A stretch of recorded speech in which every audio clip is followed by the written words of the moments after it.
Welcome to week 3 already. I'm sorry that I sound like I'm swallowing gravel as I speak. My voice just gets like this all the time. So, for this week, you will be working on your first papers, and I want to make sure that you see the proper assignment because Blackboard somehow copied another assignment that isn't what we want to write about. What we want to write about is this prompt regarding cultural identities, and it specifically mentions Marcus Garvey, who we haven't covered yet, but the rubric asks specifically that you talk about figures in the course readings and how their time period shaped cultural identity. So the assignment lives in between Toni Morrison and Malcolm X here. Another thing that I wanted to mention is I goof up dates quite often, and I apologize for that. Here we have the module objectives and dates. I didn't check to see if that was wrong, but on the checklist I have the wrong dates for the first exam. I took those dates from the syllabus, and the syllabus I can update on OneDrive, and you should be able to see the updates. So that's the official when things are due. However, I would never make things due earlier than any of the dates that I might have posted accidentally or intentionally.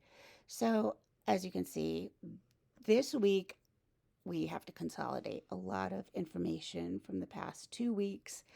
And then as you move forward with the Malcolm X material, I'll help you split up into groups to study that. You can watch the movie, and it should be a little less taxing than these first 2 weeks have been. So, important dates here. First paper is due between the 17th and 20th because you might want to write about Malcolm X or Toni Morrison. And the first exam is also open in when you can do it, as is the second.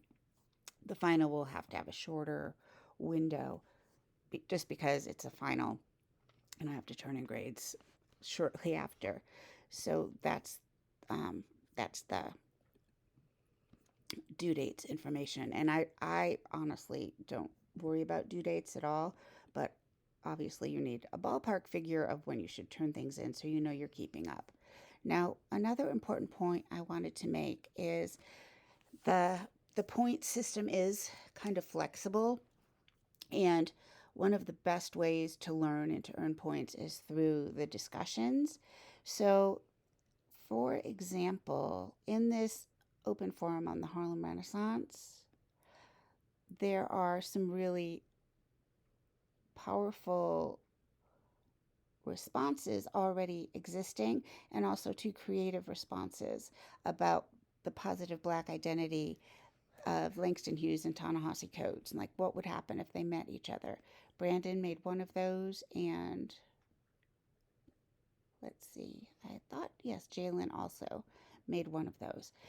So if you haven't participated in this discussion, I suggest that you read this discussion in terms of what your classmates have written and respond to them, because that will help you focus on the cultural identities of Hughes and Coates, and also the difference between, as Xavier points out, and I'm probably pronouncing your name wrong, I apologize, the difference between culture and history, and what we're learning in this class, not just being a history of things that happened, but rather a history of the culture of how people created beauty in spite of struggle, which I believe is a W.E.B. Du Bois term. So I'm telling you that you should focus on going through and reading the last few discussions, even though the due date says that they were due earlier. I can change that if it makes it easier. And respond to your classmates, because when you create that dialogue, you get the same number of points as if you started your own discussion post. And you will learn more from reading what your classmates have to say and talking to each other. When we get to Malcolm X, I will put you into groups, and you can kind of break up the reading and tell one another what the main points are about the reading. So that's what's going on for this week, and I'll make a too long to read, too long to watch list of the main points that I am posting here. I will talk to you soon, and always ask me any questions that you have.